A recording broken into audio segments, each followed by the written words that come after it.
Okay, so this is the binomial theorem part 2.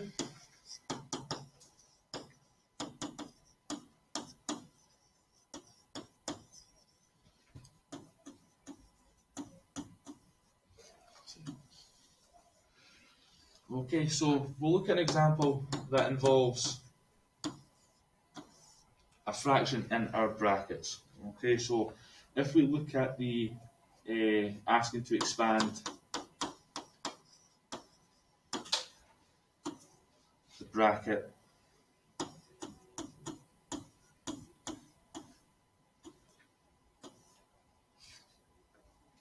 we'll even just take this to the power 3. Okay, so if I was asked to expand the bracket x plus 2 over x squared all to the bracket 3, well, the first thing we do is we rearrange that term in the bracket so that we know the power. So bringing it up to the top, it's 2x to the power negative 2. Okay, so you never deal with a fraction, always bring the power up. Using the binomial theorem, okay, so we've seen this a few times. N is 3 in this case. R, we'll start with 0 and we'll work our way all the way to 3. So first term is going to be 3 choose 0. Then it's our first term, which is x to the power 3. Okay. Second term is going to be 3 choose 1. Then it's going to be first term squared, and then our second term to the power 1. Then it's going to be 3 choose 2, x to the power 1, and then 2x to the negative 2, all squared. And then last term, it's going to be 3 choose 3. X's all go to the power 0, that means it's 1 there, so it's just going to be 2x to the negative 2 to the power 3. Okay, so same thing that's happened so far, we just took each term, each general term in the binomial theorem, and just added them all together. Okay, so we'll now work out what we've got here. So the key thing is it's the powers of x. We need your laws of indices here to help remind what happens here. So 3 choose 0 is 1. Then I've got x cubed, so that's just going to give me x cubed on the top. Okay. Now these middle terms here, I'm actually going to expand this a bit more. So 3 choose 1 is 3. That's going to multiply x squared. That's going to multiply, well, 2 to the power 1 is 2. And then x to the power negative 2, if I do that to the power 1, we will multiply the powers at this point. Negative 2 times 1 is still x to the power negative 2. So I'll come back and fix all that later. Okay, I've just expanded everything with the powers there. Then 3 choose 2 is also 3. Then it's going to multiply x to the power 1, which is just x. Then it's going to multiply, now I've got to square everything here now, so 2 squared is 4. Okay, and then I've got to then multiply the x to the negative 2 with square it, so negative 2 times 2 is negative 4, so that's going to be x to the negative 4 there. Okay, so that's that third term there. And the last term, 3 choose 3 is 1. I've got 2 cubed, which is 8. And then x to the negative 2 cubed, okay, so it's negative 2 times 3, which is negative 6. Okay, so that's all my terms there. If I just tidy this up now, first term stays as x cubed. Okay, 3 times 2 gives me 6. X squared times x to the negative 2, so we add the powers. 2 take away 2 is 0, so it's just x to 0, which is 1, so I just leave a 6 there. Okay, that's my second term there. Third term, 3 times 4 is 12. Okay, I've got x to the power 1, multiplying x to the negative 4, which is going to leave me with x to the negative 3 as a power there. And then last but not least, I'm going to have 8x to the power negative 6. Okay, and at this point, we want to write our answer in positive powers. So it's going to be x cubed plus 6 plus 12 over x cubed plus 8 over x to the power 6. Okay, so that's an example of where you just have to rearrange the term in the bracket first, and then deal with your powers there.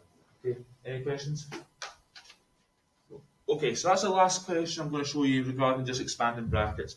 The other thing to do with binomial theorem is, can we find a general term, okay, or can we find a coefficient that attaches to a term without needing to expand it all? So if you think about it, even though the binomial theorem is a lot quicker than say multiplying with brackets, if my power was to the power 12, for example, it's still a lot of terms to go through just to find the one that we are maybe interested in. Okay, so what we'll do is we'll have a wee look at how we can do this. So we'll follow example 4. We're going to find the coefficient.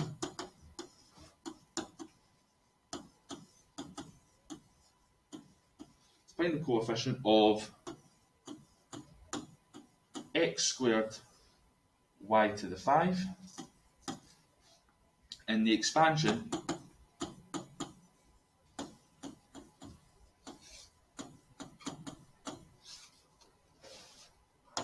x plus y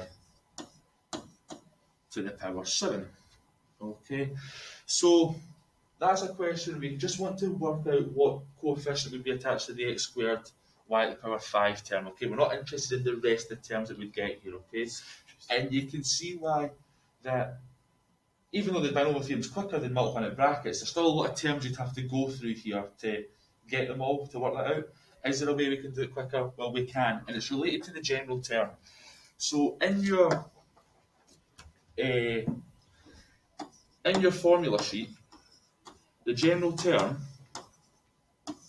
is basically the formula without the summation. Okay, because what the summation does is it adds up all the general terms. Okay, so the general term for us will be n choose r, then it's going to be a to the power n minus r. So remember, a is our first term in the bracket, and then multiplied by b to the power r. So you can see that part in your formula sheet.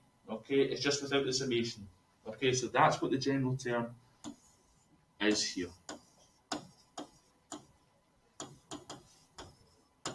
Okay, so that's the general term there. So we're going to do that. Now, if I look at what I am wanting, okay, so I'm wanting to find the term x squared y to the power 5. Now, I know n is 7 because n is my power. Okay, so that's the only thing I know. What I need to work out is what value of r would take me to that term. Okay, so remember, r starts at 0 and goes all the way up to the power. Okay, so it'll be 0 to 7. So if I'm looking at this here, so if I put my knowledge of the general term in, it's going to be 7 choose r. A is my first term, so that's going to be x to the power n minus r. And then b is my second term, which is y to the power r. Okay, so that's now what my general term looks like for my question. Yeah, I put my power in for n, and oh, in fact, I should actually take that out, because I know what n is, it's x 7 minus r. Okay, so I've swapped the n's for 7's, and I've swapped my first term, a for my x, which is my bracket, and y for b in there, okay? So now it might be able to show you, you might be able to spot it now, what I need r to be. So I need r to give me, so we need x squared y to the power 5, okay? Therefore, the value of r that we would need here, we would need r to be 5, yeah? So in this case, r has to equal 5, okay? We've solved that. Therefore, the coefficient, okay, that goes next to this would be from my binomial coefficient here, yeah? So therefore, what I need to work out is 7 choose 5. 7 choose 5 would give me 21. Okay, so that would be the number that would be in front of the coefficient. That would be the coefficient, sorry, that would go in front of the term x squared y to the power 5, okay? And we didn't need to multiply it all out, we've just got that there. You okay with that? So that's quite a nice example from the point of view, when we just put our terms in the general term, we were quite quickly able to spot what r was going to be. Sometimes we've got to do a bit more work. We'll look at a second example just now to show you that. So, and you'll see why it gets a little bit more involved. So example 5, we're going to find the coefficient.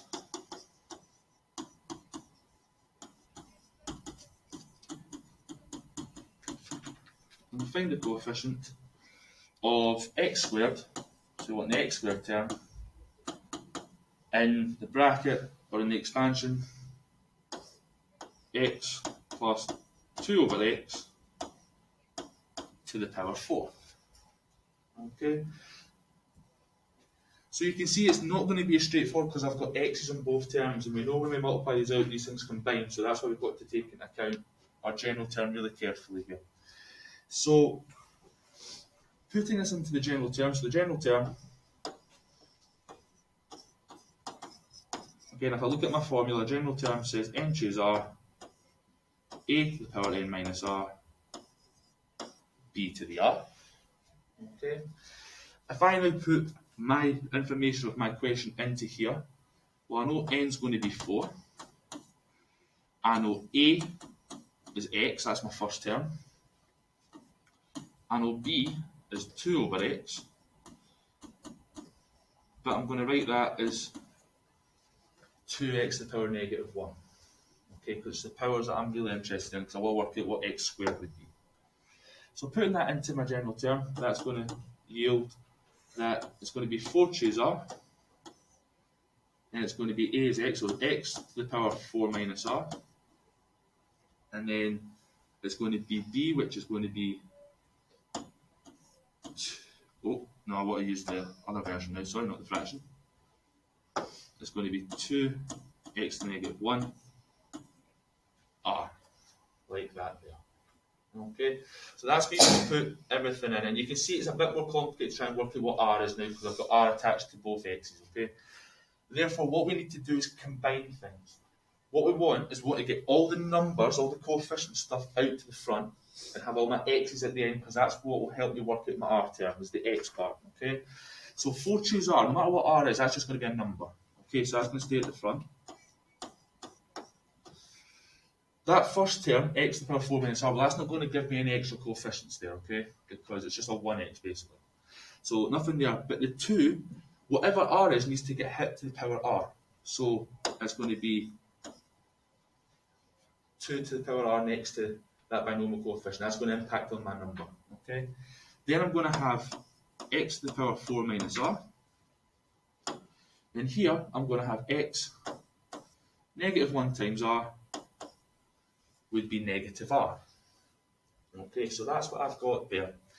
I can now combine my x's. Remember, our indices powers, our laws, sorry, so we can add the powers here. So I'm going to get 4 choose r, 2 to the r, which means that if I add my powers, I'm going to have x 4 minus 2r. So now I've got my x's all in one, I can now try and work out what I need. So I need x squared. Okay, that's what I want to find out. Therefore, I need 4 minus 2r to equal 2. Okay, and then solving this would mean that r would equal 1. Okay, so if we solve that equation, we've shown that we need r to equal 1. Therefore, working out the coefficient, the coefficient is going to be 4 choose 1, r is 1, multiplied by 2 choose 1, not choose 1, sorry, 2 to the power 1 I should say, and that's going to be 4 choose 1 is 4, so that's going to equal 4 times 2, which is 8. Okay, so the coefficient that would have been in front of the x squared term if we multiplied all that out would have been 8. Okay, you okay with that?